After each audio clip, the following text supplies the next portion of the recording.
வணக்கம். இன்றைக்கி நம்ம எப்படி கருவேப்பிலை குழம்பு செய்கிறேன்னு பார்க்கலாமா? அதுக்கு கொஞ்சம் நல்லெண்ணெய் ஊற்றிக்கலாம். நல்லெண்ணெய் ஊற்றி 2 கைப்பிடி கருவேப்பிலையை போட்டு கழுவி எடுத்து வச்சுருக்கேன் சுத்தம் பண்ணி. அதை போட்டு நல்லா வதக்கிக்கலாம். நல்லா வதக்கி எடுத்து ஆற வச்சு மிக்சியில் போட்டு கொரப்பாக அரைச்சிட்டு வந்துடலாம். இப்போ திரும்ப நல்லெண்ணெய் ஊற்றி தாளிப்பு வடகம் போட்டு தாளித்து ஒரு 20 பல் பூண்டு போட்டிருக்கேன். 10 சின்ன வெங்காயம் போட்டிருக்கேன். வெங்காயம் பூண்டும் நல்லா வதங்கினதுக்கப்புறம் இந்த அரைச்சிட்டு வந்த கருவேப்பிலை இதை சேர்த்துக்கலாம். சேர்த்து அதுவும் நல்லா பச்சை வாடை கொஞ்சம் வதங்கினதுக்கப்புறம் கொஞ்சம் புளி தண்ணி சேர்த்துக்கிறேன்.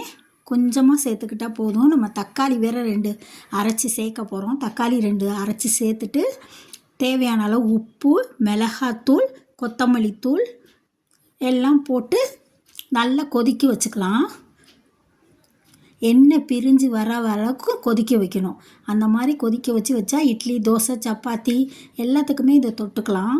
கருவேப்பிலை சேர்த்துக்கிட்டால் நம்ம உடம்புக்கு நல்லதில்ல. அந்த மாதிரி நம்ம தூக்கி போட்டுருவோம்ல கருவேப்பிலை. இந்த மாதிரி செஞ்சு வச்சுக்கிட்டிங்கன்னா வெளியில் வச்சா 2 நாளைக்கு நல்லாயிருக்கும். ஃப்ரிட்ஜில் வச்சா 1 வாரத்துக்கு நல்லாயிருக்கும். இந்த மாதிரி நீங்களும் செஞ்சு சாப்பிட்டு பாருங்கள். கருவேப்பிலை உடம்புக்கு சேர்த்துக்கிட்டால் ரொம்ப நல்லது. அதனால் செஞ்சு சாப்பிட்டு பாருங்கள். இன்றைக்கி நாங்கள் கருவேப்பிலை குழம்பு,